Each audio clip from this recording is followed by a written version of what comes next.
Hello and welcome to Heart Matters Live. I'm Fergal McKinney, head of BHF Northern Ireland. Heart Matters Live is BHF's free, expert-led Q&A series.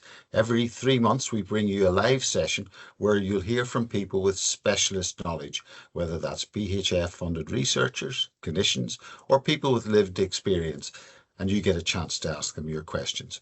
Each session is centered on a different heart or circulatory condition, and today we're focusing on high cholesterol and how to lower it.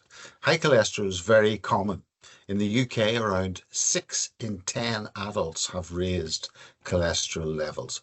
It often has no symptoms, but over time, high cholesterol can increase the risk of heart attacks and strokes. In just a moment, I'll be introducing our speakers. There'll be a Q&A session at the end. So if you have any questions for our speakers today, please submit them via the Q&A function throughout the talks. A quick note to say, if you've personal questions about your own health, please contact our heart helpline and speak directly to one of our cardiac nurses. Details of how to get in touch will be shared in the chat. During this session, please only submit questions that are directly for our speakers or related to cholesterol. Thank you. Today we'll be hearing from Dr. Christopher Wall. Chris is a cardiology registrar who completed a BHF-funded PhD at the University of Cambridge. He's going to help explain what cholesterol is, why it matters, and give us a glimpse into his research into why some people may respond better to cholesterol-lowering drugs than others. Later in the session, I'll also be putting questions to Dell Stanford, BHF's very own senior cardiac dietitian. Dell will be sharing some practical everyday tips that can help lower cholesterol. Now, our first speaker today was going to be Puloma. Unfortunately, Puloma isn't able to join us on the call.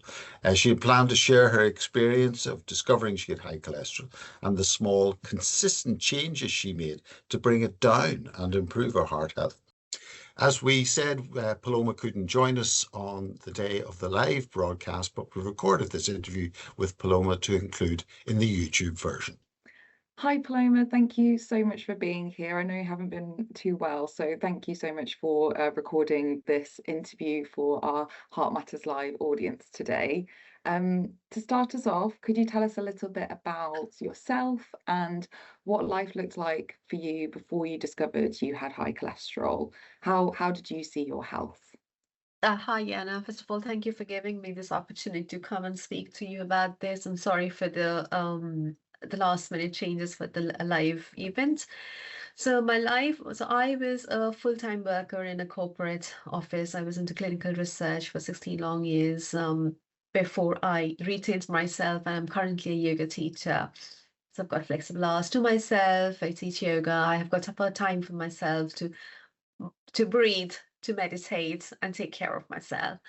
So, yes, I used to work 37 hours a week and was not very mindful as I am now with my health and diet and exercise, like a very busy professional mom of two young boys. Yeah, so that was life like before I uh, resigned from my full-time job and got into paying more attention to health and well-being, diet, and family. Fabulous. And so you found out that you had high cholesterol almost by accident. Can you talk us through how you got that news? Sure. So it was back in November 2023 when I had participated in a future health study where they were collecting data, basic medical data like blood pressure, cholesterol, HbA1c, the marker for diabetes. They did a prick test for my cholesterol, which showed the results straight away that I had really high cholesterol. Um, all the parameters, the total cholesterol, the triglycerides, the LDL, which is the bad cholesterol, and my HDL, which is the good cholesterol, was low, which should have been high, or which is high, which is good if it's high. So that's how I accidentally found out, because I was otherwise a healthy person. I mean, my BMI, my weight, my HbA1c, which I used to get regularly tested because of for my family history of diabetes, they were all good. So I looked and I felt healthy, till I accidentally found out that I was living with such high cholesterol. Yeah. And like you said, you were already living a lifestyle that many would consider healthy. So, what True. was going through your mind when you were told that this cholesterol was higher than expected? And I know the fact that your husband also got tested and Yeah, didn't so get the yeah, same that's the result. funny thing, and because there's the closest adults that I live with shares the same diet and her lifestyle, more or less, and he also participated in the same test where everything came under his cholesterol was like good as gold. So it did come as a shock, as in because by then November 2023, it was a few months after I already stopped working. I stopped working full time April 23. So by then I had already started making changes, becoming more healthier in terms of food choices, cooking more at home than eating takeouts or meals outside. So it did come as a surprise, as an unpleasant surprise, shock to see, oh well, after doing so much, you can still have something which is not right for you. So that definitely was I see it as a good point to be more to be looking at my diet, my lifestyle more carefully than I would if I did not go into this trial. And it was almost a random thing. And we thought, okay, maybe, yeah, why not? Kind of a thing going there. So it did feel rotten at the first instance. I mean, in the first instance, like, no, not me. Mm. So yeah. And I know that you decided to speak to your GP after finding out. Why don't you talk us through how you were prescribed on statins and sort of the next steps that you took after that? Yes, yeah. So of course, with the very high cholesterol, I think it was more than 5. My total cholesterol was almost 6, which was very high. So I contacted my GP straight away to see the way forward for me. Couldn't sleep over it, no, definitely not. So I contacted the GP over electronic consultation form, which is the quickest and the fastest way here in our GP surgery to reach out. And I got a response really quickly on the same day in a text saying that I should start statins, and the prescription was sent to my pharmacy. But something did not feel right for me to start on a lifestyle medication over a text. So I gave them a ring the next day saying that requesting if I could have a face-to-face consultation with a GP um, and discuss more in detail before I start a medicine, and somebody to help me through looking at my diet, because which I said I thought it was healthy for me.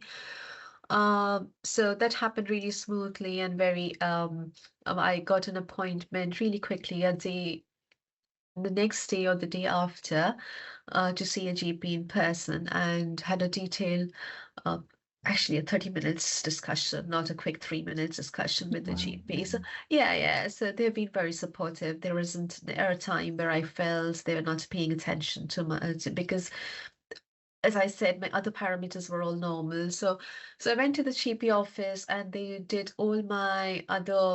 reviewed all my other parameters like BMI once again, my recent HbA1c report, took my weight over there as another time. They also did a Q risk score, that's a cardiovascular risk score, which tells you, given all of these parameters, the risk of one getting heart attack in 10 years. So that came down, that was low because of other things were in control apart from cholesterol. And I was also given some more blood tests, like liver function tests, to assess the right dose of statins for me. And in that same discussion, the GP reviewed my diet with me. What was my current diet? And in the same discussion, I asked my GP because I know I was eating a lot of cheese and ghee, and I was aware that they are high in saturated fat, but not cognizant that that could, or couldn't foresee that that could result in such high cholesterol inside me. So I requested after if we could have some time, like a 6 months time maybe, um, to modify my diet once again, take out all that is high in saturated fat, and then retest in 6 months before I start statins. Because in those 2 days, as I said, because I felt rotten and because it came as a shock, I did a lot of internet research to see the factors which can lead to high cholesterol, things you can do to bring it down, or either without or with medicines. Even with medicines, doing the things that I have done, like the diet and the lifestyle changes, would always help to lower your cholesterol further down. So with all the research that I have done myself, I requested that if you could see, the GP was in agreement, given, again, I must stress on this point, given my other parameters, rest of everything was under control, normal, looked very healthy and nice and good. So yeah, so that's when she agreed with my 6 months plan. And eventually my LFTs came back and they were normal. So with all of that, I plunged into the 6 months of revamp. I think it's great that you had that discussion with your GP and that really open conversation to say, this isn't a conversation about statins or not statins. This is, can I have 6 months to see, and it's measured and it's considered, and you were aware that if you got to the end of that 6 months and things haven't changed, you would have had to start statins. But you did make some changes. Totally, yeah. And I would love to hear about what changes you made and what had the biggest impact for you. So the major change I made was to cut down on all high-fat dairy, saturated fats, cheese. I used to have reduced fat cheese, but I completely stopped. So it is not it is zero. I went down to zero cheese. Ghee, which is Indian clarified, it's nothing but clarified butter, which is very common in Indian house or in Indian cooking. It goes in every dish, even on chapati, Indian bread. So you put a dollop of ghee on chapati to make it feel softer, nicer, tastier, everything. And ghee is still considered a superfood. But well, it didn't work for me as a superfood at all.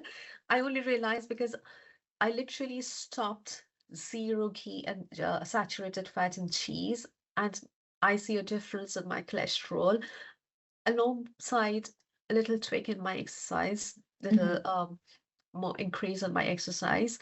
So, and also, I'll come to the exercise later. Going back to the diet, I also started looking at the labels of any packet foods. I wasn't eating any processed food as much as, I mean, I am not much at all. But even if I did, I would look to see the labels, the traffic light signals, as traffic lights you have there, red, orange, and green. I wasn't a meat eater at all. I did not love meat as such, but I used to love my occasional sausage rolls, the sausages. I cut down on that as well completely. On those 6 months, I wouldn't touch any meat at all. And that's about diet. For my exercise, I used to swim 3 times a week, 30 minutes each session. But having my discussion with my GP and also having read articles on the internet, it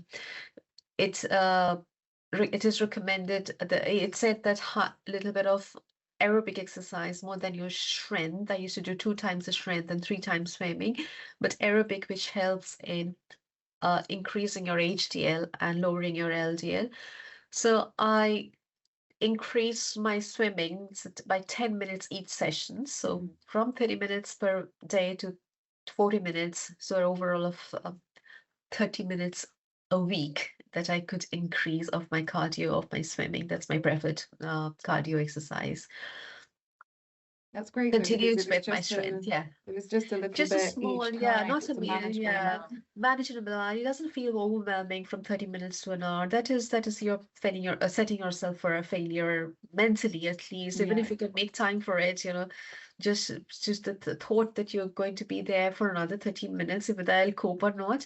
I continued with my strength. Important to, I mean, I always say it is like it or not, you got to do your strength training in some form. And my yoga, I breathing, meditating, pausing and resetting each day helps in reducing your stress as well.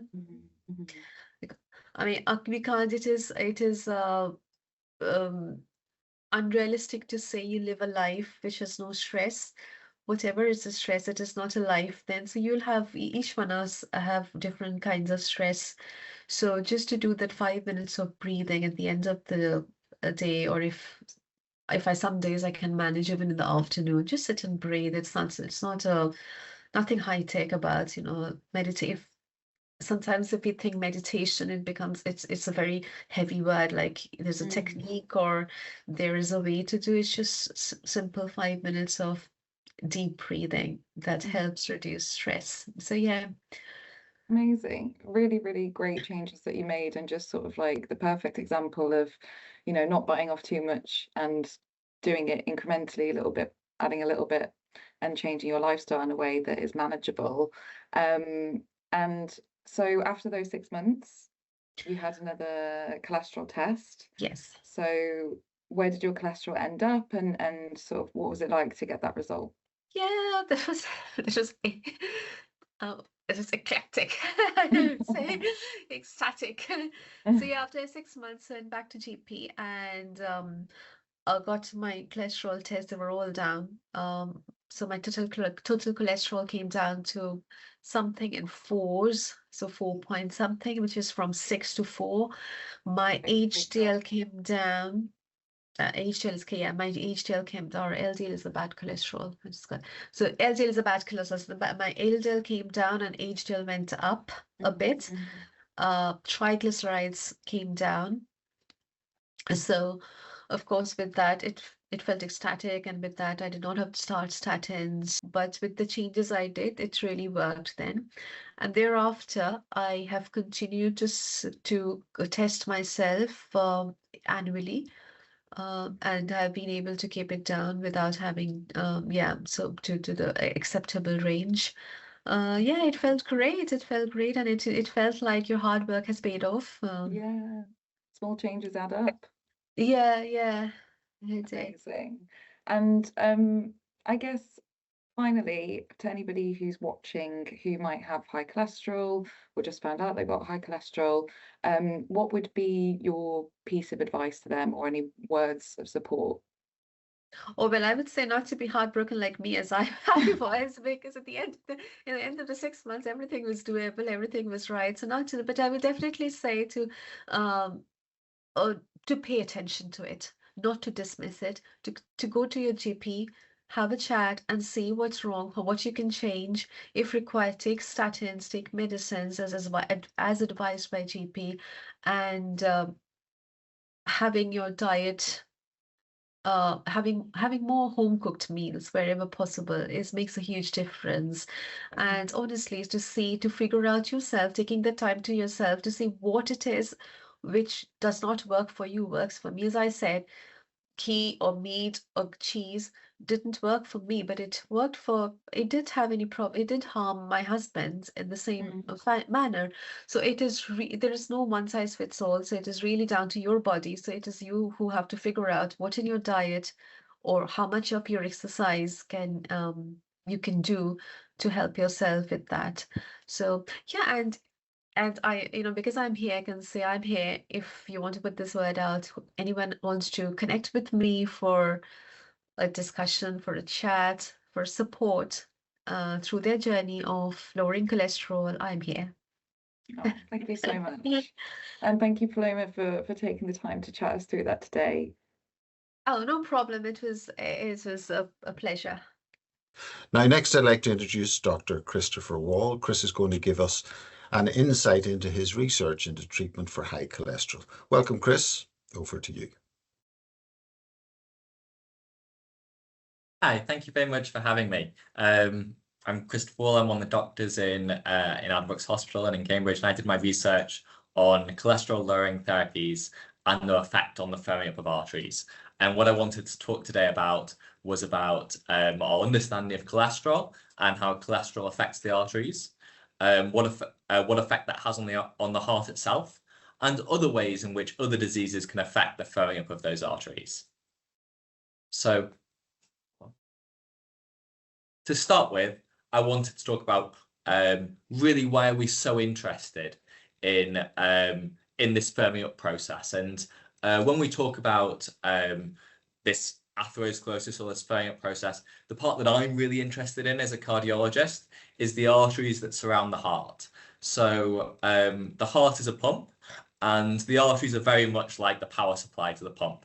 But what's very different about the heart is, although you can kind of get away with unplugging your pump and it survives just fine, when you have blockages to the supply of blood to the arteries of your heart, that bit of living tissue essentially dies, and that's what's called a heart attack. And the same process happens in other organs. So it can also happen when the arteries in the neck fill up, and that can cause a stroke when they go off and block smaller arteries.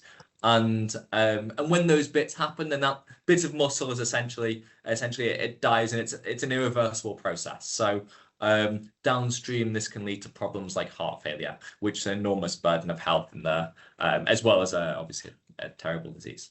So what we're really interested in, what my research is all about, is about slowing down or reversing that firming up process, the role that cholesterol has in it, and the role that other disease processes have in it. So this is kind of a nice zoomed in view of what I'd call an atheroma.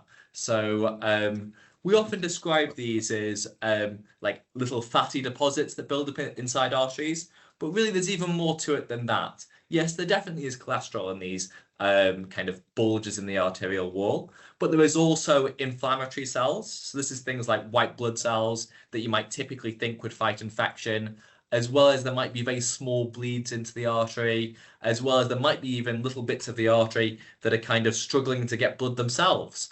And this can actually lead to a really complex structure to these plaques. And it's not so much the firming up of these plaques that is entirely the whole problem. Part of it is also the instability of this plaque. So I find the best way to think about it is to think about it like a blister. And certainly part of a blister's lifestyle is the irritation that happens in your skin, and that might cause a little ballooning. But part of it is also about the thickness of the cap of that blister, and also if there's been if it's a blood blister and there's been bleeding into it, or there's other processes. And really it's the rupture of that blister that causes the heart attack. So this is why it can be really confusing when we talk about atheromas, because although we talk about a really chronic disease that slowly furs up arteries, really the events that happen are really, really acute. So a heart attack will happen in the course of seconds to minutes as that blister bursts and a clot forms on the surface of it.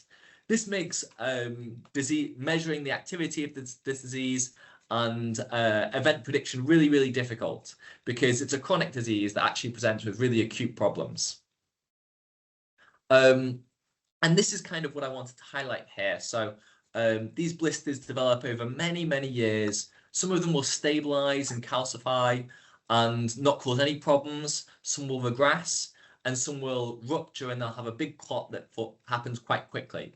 And that can either be in the context of a stroke or in the context of a heart attack, either of which could be devastating. And then I wanted to talk about, well, some of the ways in which we can address this process. So part of what causes this process is damage to the wall of the artery, and then ingress of different types of cholesterols. And this is why we separate the role of HDL and LDL cholesterol. So this is high density lipoprotein cholesterol and low density lipoprotein cholesterol. And one essentially is more involved in shuttling that cholesterol from the liver towards arterial walls, and one is more involved in shuttling it the other way. And so when we talk about having high cholesterol and low cholesterol, a lot of what we really mean is our ratio of low density lipoprotein cholesterol to high density lipoprotein cholesterol and the effect of those two. And I think Puloma's story really highlights that, where she started off with a very high LDL, low density lipoprotein cholesterol, and low HDL cholesterol. And then through her lifestyle modification, her high density lipoprotein cholesterol actually went up. and her low density lipoprotein cholesterol went down. And so you can see that ratio is dramatically improved. And we have lots of ways that we can address this, both in the context of diet and lifestyle, as well as in the context of medications. So some of the ways that I'm sure most people who are watching this are aware of are statins, which have a beneficial effect on this ratio. But there are also other and newer therapies that you can add in alongside that. So inclisiran, which is one of the topics of my research, as well as PCSK9 inhibitors, all alter those ratios. And what I really want to highlight here is that even if people do have if people do have problems with statins or in any way reluctant, there are actually lots of new novel therapies which can also have really good beneficial effects. So we shouldn't be having, so there's lots that we can offer now that maybe we couldn't offer 10, 15 years ago, particularly in the way of inclisiran and PCSK9 inhibitors. And what I wanted to say here is the other aspect of my research kind of extends beyond cholesterol, but I think it's not fair to say that we've not already had an enormous effect. In fact, the rates of mortality from cardiovascular disease have dropped dramatically over the course of the last 50 to 60 years. Not all of this is mediated by cholesterol, but certainly it's not the killer it was 50 or 60 years ago, which is really a reflection of the hard work from both a research and clinical perspective. There is still a lot to be done. It's still an enormous cause of mortality in the UK and abroad. But I do want to highlight that what we are doing does work. And so just to close off a bit of the arguments about cholesterol, I do think that it's important to realize that the body does need cholesterol to do some biological processes, such as cell wall maintenance and hormone production. But actually low density lipoprotein cholesterol for most or almost all patients can be safely significantly lowered. And even the therapies that I was talking about, generally speaking, would only cause a maximum sort of 50% reduction, which leaves you with plenty left to do any sort of biological processes. And low density lipoprotein cholesterol is one of the most well-established ways of reducing cardiovascular risk. So it is there's plenty of evidence to support that case. But I do want to talk about aspects of my research that go beyond that. So we do say that there's been a huge reduction in cardiovascular risk over the last 60 years, but there's stuff left to do. And some of this is stuff we know about. So this is things like blood pressure lowering and diet and smoking modification. And I'm pleased to see that some of the legislation around this is starting to change in the UK. But also the aspect that I'm really interested in is kind of background inflammatory burden. So I was saying a lot that there were white blood cells inside those plaques that kind of react to the cholesterol and make these plaques more unstable. And really, to me, this inflammatory process, the central disease process that destabilizes these plaques and causes heart attacks and strokes. And so my research is really in the spectrum of how else can we try and alter the inflammatory response to cholesterol and to other causes of atherosclerosis. And firstly, I want to say this is a challenging sort of job because inflammation is both caused by this ferring up process as well as background inflammatory diseases predisposed to it. So good examples are things like rheumatoid arthritis and autoimmune diseases, which dramatically increase the risk of atherosclerotic disease, as well as this ferring up process is kind of inflammation in and of itself. And so it can be quite difficult to detangle which one is which. But I want to talk about some of the work I do to try and investigate that. And firstly, why is this important? So even despite optimal lowering of cholesterol and control of other risk factors, it's estimated we could probably roughly halve the residual cardiovascular burden, and that would still leave half it left. So there's some really exciting work looking into some of the ways that we can alter this background inflammation with things like canakinumab and colchicine. And the aspect that I'm really, really interested in is actually trying to measure this as an outcome for finding new drugs that can work. using something called PET imaging. So using this type of imaging, we can actually quantify the amount of inflammation that's going on in plaques. And then we can see if drugs are working really quickly by seeing if this PET signal reduces. So yeah, I think that's everything I wanted to talk to you about today. And I hope what I've highlighted here is that cholesterol is certainly a significant part of the modifiable risk, but there are other bits as well. And maybe this is why some people respond very well to cholesterol lowering therapies if it's a significant portion of their risk burden, as opposed to other people where they might have an inflammatory disease or they might have other lifestyle factors that are contributing to their risk. Thank you, Chris. Fascinating stuff. And now I'd like to introduce our third speaker, Dell Stanford, Senior Cardiac Dietitian here at BHF with 15 years experience supporting patients through NHS cardiac rehabilitation programs. Dell, you've joined me on screen. I have some questions for you. First of all, what changes to overall diet would you recommend to help lower cholesterol? Thanks, Fergal, and also thanks, Diana, for talking us through Puloma's case history.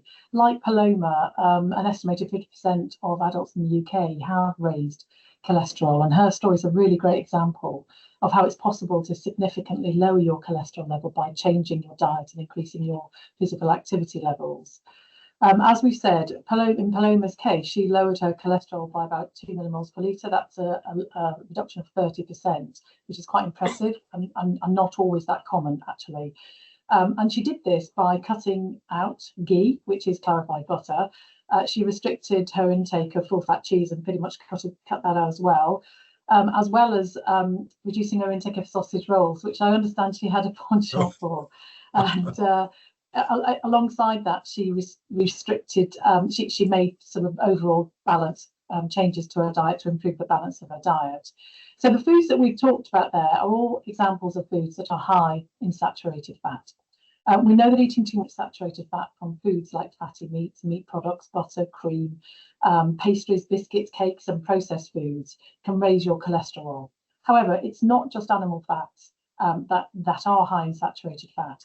Coconut oils and palm oil, which are frequently used in the manufacture of processed foods, are also high in saturated fat. And in fact, coconut oil is about 86% saturated fat, which is a third more than butter. So the key issue here is to be replacing saturated fats with unsaturated fats in your diet.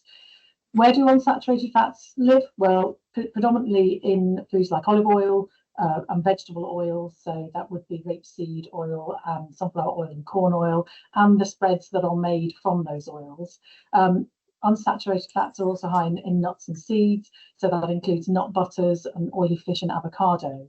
So practically, what does it look like if you're trying to make swaps and replace some of the saturated fat in your diet with unsaturated fat? So it might mean using olive oil or vegetable oils for cooking rather than butter. It might mean using fat spreads that are made from those oils instead of butter as well. If you don't want to use fat spreads, which I know some people worry about fat spreads because technically they're ultra-processed foods, then it would be a case of being a bit more creative and say using nut butters or avocado on toast and sandwiches. You know, it's about finding a filling for sandwiches, for example, that is moist but not high in fat. So things like cottage cheese are quite good. Rather than having sort of tuna with mayo and butter, you might have tuna mixed with cottage cheese, and that gives you the moisture as well as the protein.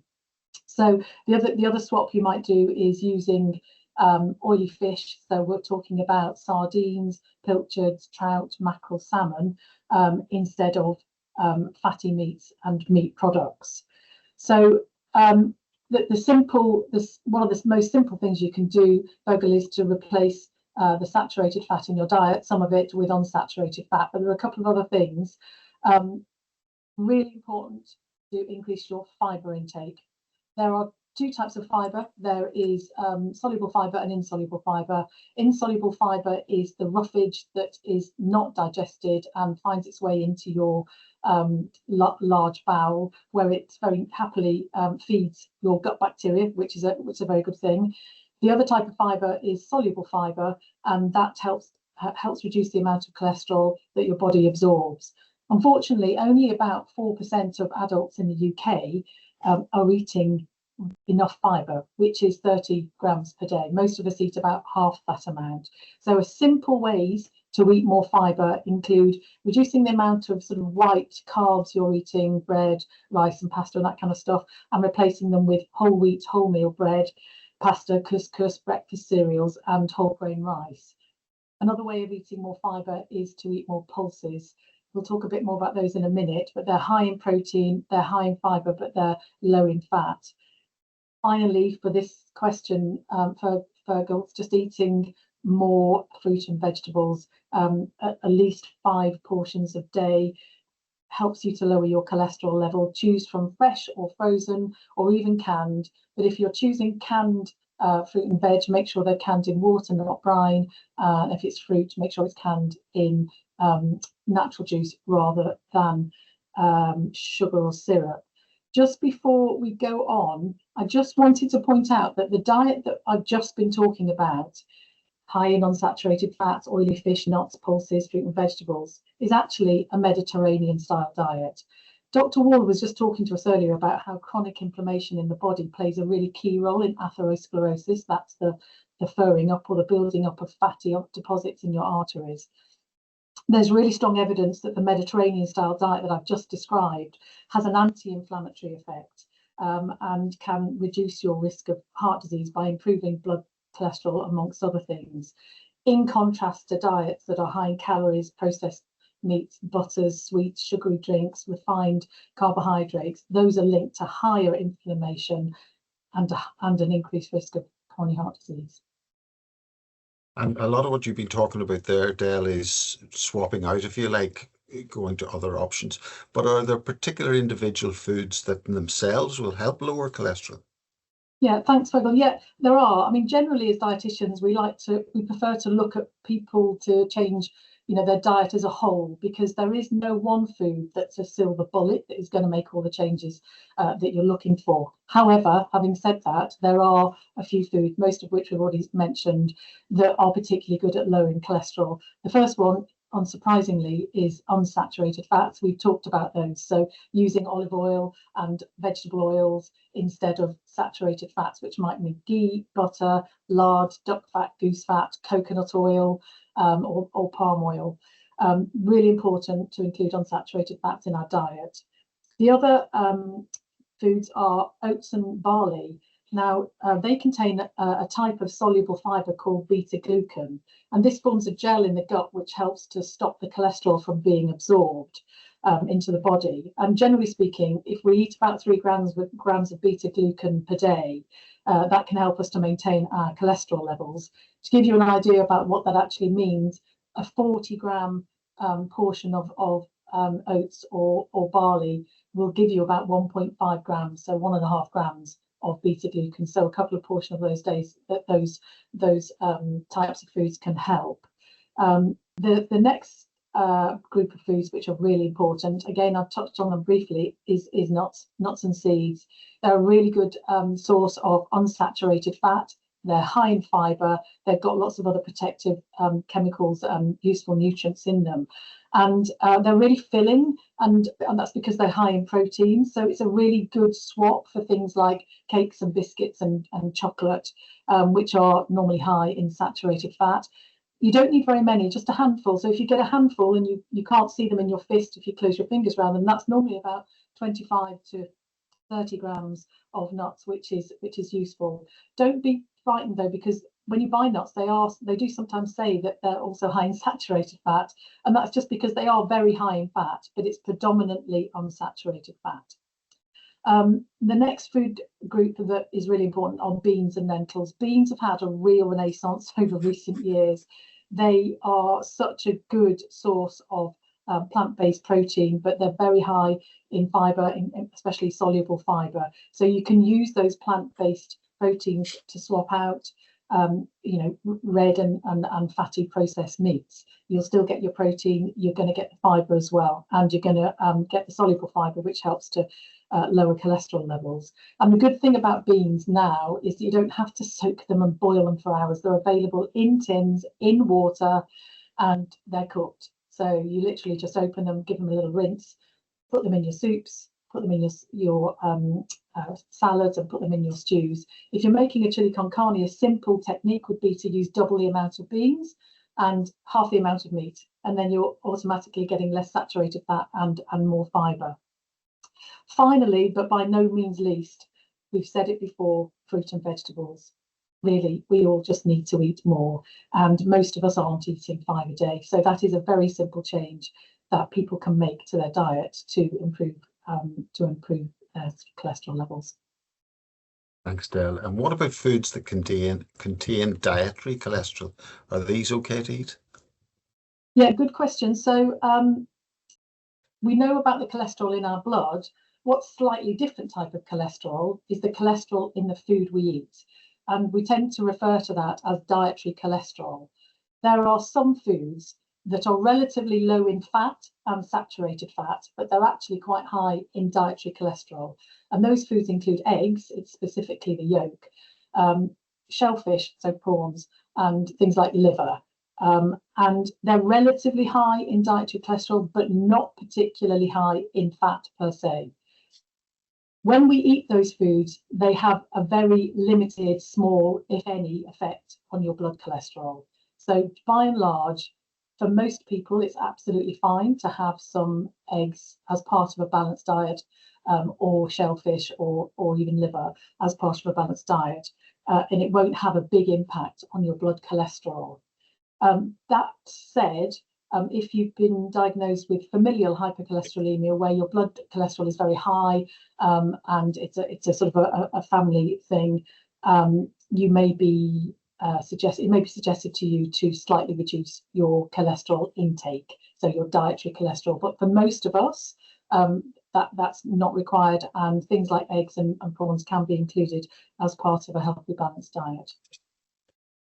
Okay, Dell, thanks very much indeed. We'll now bring back Chris for our audience Q&A session, and you've already been popping your questions into the Q&A box, and we'll go straight to those. First on the list and most upvoted, is it possible to check cholesterol levels at home rather than bothering the NHS? And just feel free, guys, to pick a question if you want to answer it, or both of you reflect on questions too, or if I spot one that's particular for you, then I'll go to you first. But Chris, do you want to have a go at answering that one? Yeah, sure. So I think there probably are private third-party providers who could check your cholesterol, though I would probably simply recommend that if you are concerned or you have a good reason to be concerned, then the NHS is probably a reasonable first port of call. There are some people who should be checked even if they are totally asymptomatic, particularly if there's a very strong family history of high cholesterol. I probably would point people towards seeing their general practitioner as opposed to a third-party commercial entity, even though I'm sure that they do exist. Okay, thank you for that question. Next, I'm post-menopause and my cholesterol has gone up. How does menopause affect cholesterol? And if I go on statins, will I be on them for life? I suppose there's two aspects here. There is the if I'm on statins, will I be on them for life? And I think this is a really interesting question because lowering cholesterol is really more of a marathon than a sprint. It has an effect over a very, very long period of time and then causes very acute events. So it can be kind of a confusing one from that point of view. But certainly the benefit of being on a statin for a long period of time is that you then have a low cholesterol for a long period of time, and that risk doesn't accumulate over that period of time. And I just want to briefly go back to the point we were making on diet and other lifestyle modifications. And certainly as you get older, it's very preponderant that both your risk from your cholesterol goes higher as you get older, as well as your other cardiovascular risks tend to increase. So it's very common that when people type in their what's called a Q risk 3 score, which predicts their 10-year cardiovascular risk, at some point they're very likely to always benefit from statins indefinitely. But this is probably a good thing because we reduce that risk over a really, really long period of time. and then their overall lifetime risk is quite a lot lower. And I think this is also relevant in terms of things that we can do transiently from a diet point of view or from other lifestyle point of view. So if it's primary prevention, I generally would point people towards lifestyle modification is entirely appropriate to bring down your cholesterol, but setting reasonable timelines and milestones by which you can meet that, and then timelines again to make sure you're still meeting that, so that exactly as we said with Puloma, we're setting in measured interventions which can be long lasting, is really, really important. So I suppose my answer to that question is that the vast majority of patients who go on statins will continue on statins, but that is because we continue to offer quite a significant benefit to their cardiovascular risk over time. And if people do have problems on those statins, there are other medications that people can have instead of statins. Okay, thank you. Next question. If LDL is the bad cholesterol, why focus on total cholesterol when the HDL amount is seen as good? I think LDL cholesterol is the most robustly studied. There are other cholesterols aside from HDL and LDL. So there's VLDL cholesterol, which also is a bad cholesterol. So maybe that's why we consider them separately. Another cause, and high cholesterol can have other problems aside from its LDL component. So I consider them both useful metrics. And it's kind of the way the blood test is done, which is you get a total cholesterol, a HDL, and LDL in a ratio. So yeah, as well as a triglyceride level, which has other effects aside from this. So yeah, it's kind of the way the blood test is done, but LDL is probably the most pressing. You illustrated this very well, Chris, in the graphic where you showed the cholesterol build up on the artery wall, and I think you did reflect on this, but there's a specific question: is this happening silently for years without us realizing? And I wonder, is the questioner actually just trying to put a timeline on that? Is this for years and years, or in episodes? Yes, so it's certainly a process that happens for years and years and years. So in fact, we can see the very start of these processes, generally even in people in their 20s and 30s, but they will experience the problems from it in their 50s, 60s, and 70s. So it takes a really, really long time. And that being said, the actual progression in each individual plaque can have periods where it happens slightly more quickly and slightly slower, but as a whole body process, it takes a really long time. And sorry to answer that in a little bit of an ambiguous way, but it's quite a difficult one to predict which plaques are going to progress quickly, which ones are going to progress slowly, but certainly the overall disease is one of decades and not months. Okay, thank you. Dell, do I need to cut out certain foods completely? I think they're just saying completely here because the next bit is they're yearning for this. Yeah, or is it okay to eat certain foods every now and then, or as a treat? I think the simple answer to that is no. As I say, we're encouraging you to look at your diet as a whole. There's no one single food that needs to be banned or single food group that you should avoid. Obviously, if you're generally having a low saturated fat diet with lots of fruit and vegetables and healthy plant proteins, as well as lean meats and fish, and you're maintaining a healthy weight, then having the odd, sweet treat or the odd savoury. I'm not going to mention sausage rolls again. I definitely don't want people to be eating lots of sausage rolls, but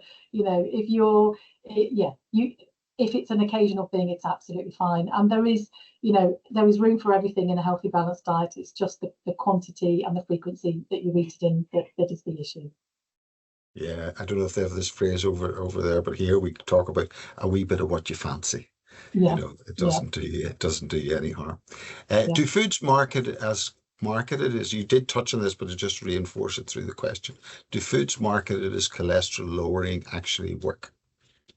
So I think what you're referring to there, Fergal, is plant sterols and stanols. So there are foods available that have been fortified, and there are different supermarket brands, but the one most people would know would be Benecol, and it comes in forms of yogurts and yogurt drinks and fat spreads. So the truth is that on average, if you're using those products the way that you're supposed to and having the correct dose, they will generally lower your cholesterol level by about 10%. So they do work. There's a number of issues with that, and you can actually use them alongside statins as well to get your cholesterol down, because the way that they lower cholesterol is a different mechanism. So the two work together, and they can work well with statins. I think the issues really are that it's expensive, and you have to take them every day, like statins. And if you stop taking them, the cholesterol will go back up again. And it's not always possible to do that. It is an outlay in terms of money. And as we've seen with Puloma, it's possible to lower your cholesterol significantly without those. So yes, some people use them. Yes, they can be beneficial. But there are some kind of caveats to that, and some people may find it difficult to use them every day. Okay. Thanks for that, Dell. How often should cholesterol be checked with a family history of heart disease? This questioner's father sadly passed at 49 of ischemic heart disease. Yes, so in terms of checking of your cholesterol, I think it's pragmatic to first get, well, it depends, firstly, if you are what we call primary prevention or secondary prevention. And what I mean here is, have you had problems with your arteries in the past or not? And the reason that I make a distinction between those two is because we set very different cutoffs in how we treat cholesterol and how we treat your risk, actually, if you've had problems before. And if you've had problems before, we generally we aim for actually much lower low density lipoprotein cholesterol levels than we would if you haven't had problems, to the extent where the vast majority of patients would constitute benefiting from a lipid lowering therapy. And generally speaking, if you're already on a lipid lowering, once you're on a lipid lowering therapy, then measuring the effect of that something like 3 months after you started taking it would be pragmatic to see if there was any benefit from additional lipid lowering therapy.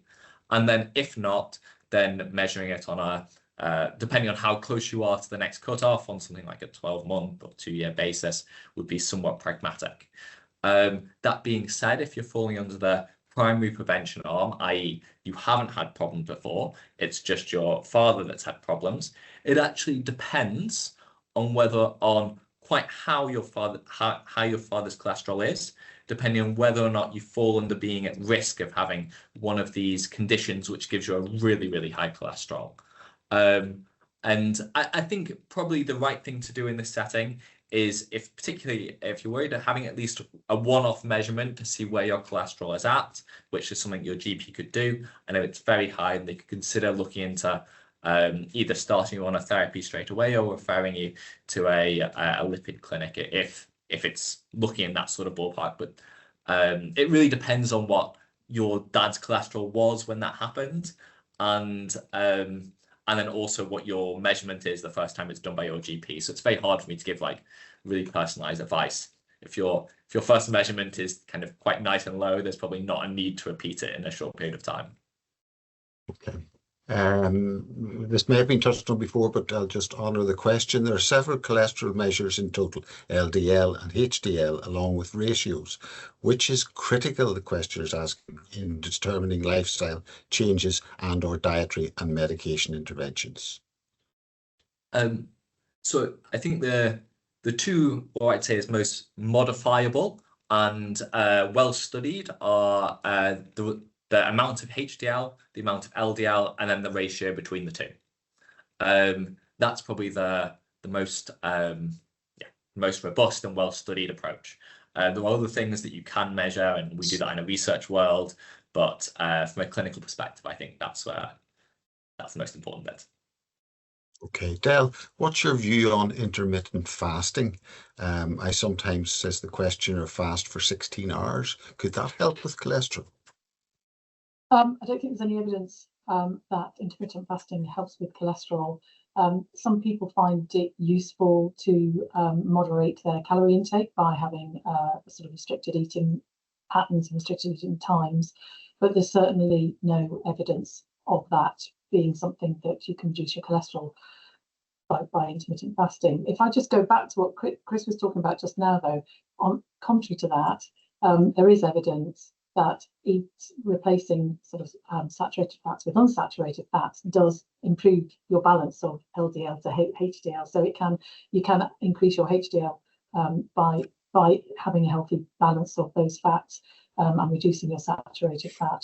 But certainly no evidence that intermittent fasting is going to benefit that. I mean, weight loss generally may have a positive outcome in terms of your cholesterol level, but I don't think it's really, studied just to be looking at your cholesterol levels.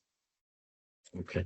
This is a question related to calcification. It said, why do we not test for calcification in this country as they do apparently in other countries, and therefore how could we prevent calcification? Yeah, so it's a great question, really interesting question, both in the way that the US varies from the UK in terms of our guidance for this. And I think what the question's alluding to is particularly measuring coronary calcification with a CT calcium score to risk stratify patients, which is probably most relevant in what we call the primary prevention cohort. And the reason I'd say this is because if you've already had a heart attack, we don't really need to measure your risk of having a heart attack. Your risk is high because you've already had an event. What calcium scoring is really useful for is if you're not quite sure whether or not someone is high risk or low risk, and certainly there is evidence to support that it improves risk stratification over a Q risk score. In terms of can it be used as a diagnostic tool to be able to distinguish who should be on statins and who shouldn't? I think on a case-by-case basis, there are very niche cases where it can be useful, particularly for commencing some of the newer therapies, where risk stratification may be really, really valuable, or if someone's really, really reluctant to have or not sure where the risk is at and doesn't want to take a medication because they're not sure they're at high enough risk, then risk stratification can be useful. But for the vast majority of patients, in fact, the overwhelming majority, a Q risk 3 is perfectly appropriate. And a CT scan, it has additional radiation exposure associated with it, which is just doesn't add much on top of what we already have, and exposes people to a significant amount, well, not a significant amount of radiation, but a non-zero amount of radiation. So it's just not seen as beneficial, albeit it does improve risk stratification a little bit. Okay, maybe one for both of you. If you could give one piece of advice to someone worried about their cholesterol and heart risk, what would it be? Dell, maybe you kick off. Yeah, I mean, I think it is, using Puloma as an example, she made changes to her diet that weren't vastly different to what she was doing before, but just small, achievable, maintainable changes, swapping butter for vegetable oil when she was cooking, and cutting down on full fat cheeses. So I think what it is have a look at your diet as a whole, and to find 2 or 3 things that you think will be achievable for you and maintainable, because it's no good going on a wacky diet that you lose a load of weight and your cholesterol comes down, but you don't stay on it, and it's not sustainable. So think about things that are achievable for you, and just making those swaps will have a big impact. Chris, any thoughts? I'm afraid my answer can be very similar to Dell's, actually. That's okay. That just reinforces it. I'll add a little bit of maybe a little bit of a different lean on it, which is that certainly cholesterol lowering is marathon, not a sprint. And I think and whichever option is opted for, be it medication or lifestyle or combination of both, which would generally be more effective, it's important that it's maintainable and it's also monitored. So i.e. we make sure that we're continuing to make those modifications, either taking our pills or making those lifestyle changes. And if it's not working, then escalating those treatments so that we can actually keep people's risk really low and they can live a long and healthy life. We do need to keep an eye on it to make sure those effects continue to happen. Yeah, and I think there was one line out of Puloma's story I thought was very strong and sort of summed it up. Small things add up. So that, sort of that focus around what you do. Perhaps you've already touched on this, Chris, but just once again to honour the question, is there anything to do to specifically address familial high cholesterol? Yes, yeah, there certainly is, and there are different treatments. If people have very high cholesterols, then there are additional therapies that can be offered on top of statins or in addition to statins or as an alternative to statins.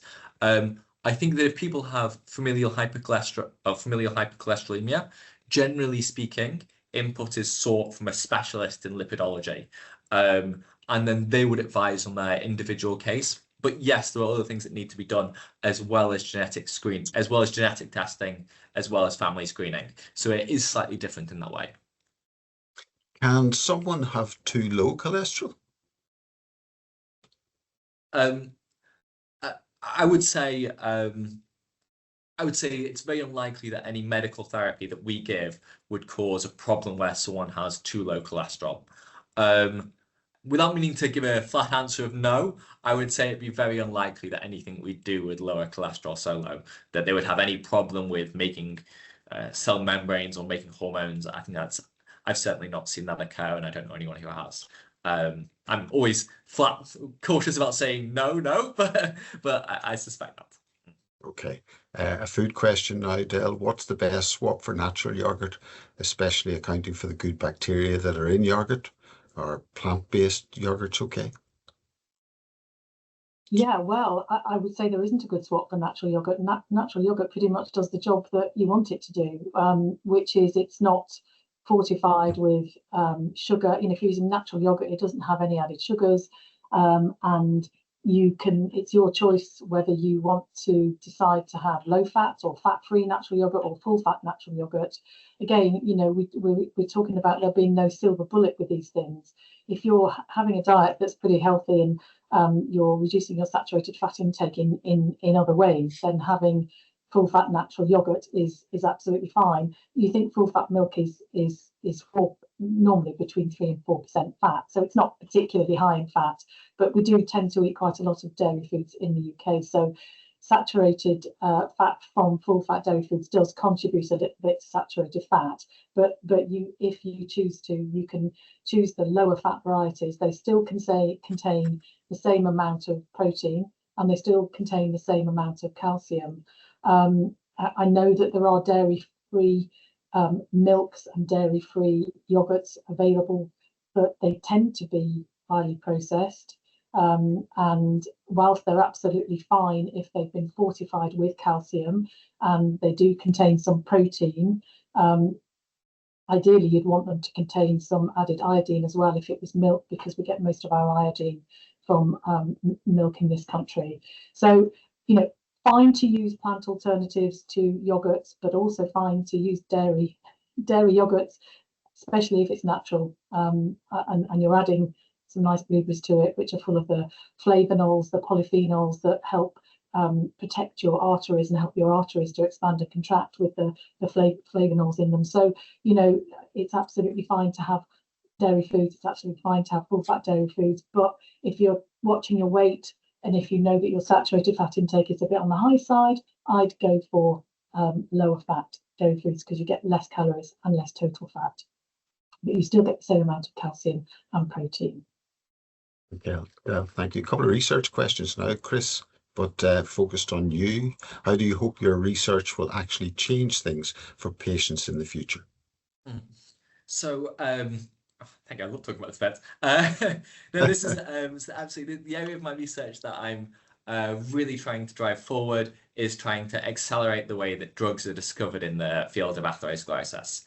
So, it's a really, really difficult field to do drug discovery in, because actually it's a really chronic disease that takes decades and decades. Events are really, really acute, very hard to predict. No matter what risk stratification tool you use, it's really very hard to tell even if an individual plaque is going to cause a problem. Even if it looks very nasty, it still may not cause a problem. And this is a nightmare from a drug discovery point of view, because actually you have to do really quite large studies with thousands of patients over many, many years before you have any idea if your drug works. And this makes it really, really difficult to do adventurous drug discovery, where you try and target other mechanisms outside of cholesterol. And it also makes them really expensive and really really complex. And the surrogate outcomes, i.e. looking for early outcomes for drug success, is really tricky because calcification is a bit of a, so artery calcification is not a fantastic marker for a few reasons. There aren't fantastic blood tests to see if your drugs are working. Cholesterol's quite a straightforward one to measure, but if you're trying to look at things outside of cholesterol, then there aren't great tests to do. So really the body of my research is about trying to develop an imaging test which can tell you if your drug is working. And actually the study that I supervised was looking at this over a period of quite a short period of only 90 days, testing people with drugs that we know work to see if this imaging test can spot which people are on the drugs that work and which people aren't. And then if this imaging test works, then we can use it in a drug discovery setting to try and find new drugs that work. Okay, and final one for you, Chris, from another questioner. What motivates you to keep going when research is slow or things don't work first time? Which is the nature of research, I suppose. Yeah, I suppose the graph I showed earlier, when you see, well, actually, there's been a reduction in cardiovascular mortality in the course of a single person's lifespan, right? This is 1950s to now, and we're seeing a 75% reduction in cardiovascular mortality. This is enormous.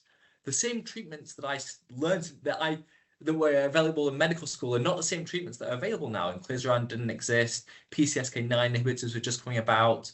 When I was born, we weren't doing primary percutaneous coronary interventions. Actually, things changed really quickly. And TAVI has also changed. Tons of stuff in cardiovascular medicine has changed really, really quickly. And it's very likely that at the end of my career, we'll be doing totally different things at the start of my career. And I want to be part of that change. I also want to be giving it to patients, but I find it really exciting. I don't find it a slow research process. Yeah, there's a lot of work that needs to be done, but it's doing something that really needs to be done. Okay, Christopher Wall, thank you very much. Dell Stanford, thank you very much too. That's all we have time for today. If we haven't managed to answer your question, then we encourage you to call our Heart Helpline and speak directly to one of our cardiac nurses. Heart Matters Live is a free quarterly Q&A series, and we strive to produce the best live events possible. Your feedback and comments are crucial to help plan and develop future events. So we ask if you can please complete the survey that you'll receive in an email in the coming days. All of our incredible research is funded 100% by you, the public. If you took something away from this session or were inspired by what you heard, then all donations to support our life-saving work are very much welcomed and appreciated. There's a link to donate in the chat box should you wish to do so. This edition of Heart Matters Live was recorded and will be available on our YouTube channel from next week. Our next event will be focused on artificial intelligence, AI, and whether it can help prevent heart disease. That'll be on Tuesday, the 4th of August at the same time of 1 to 2 p.m. Don't miss out. Register now using the link in the chat box. Thanks again for joining us, and goodbye. Thank you.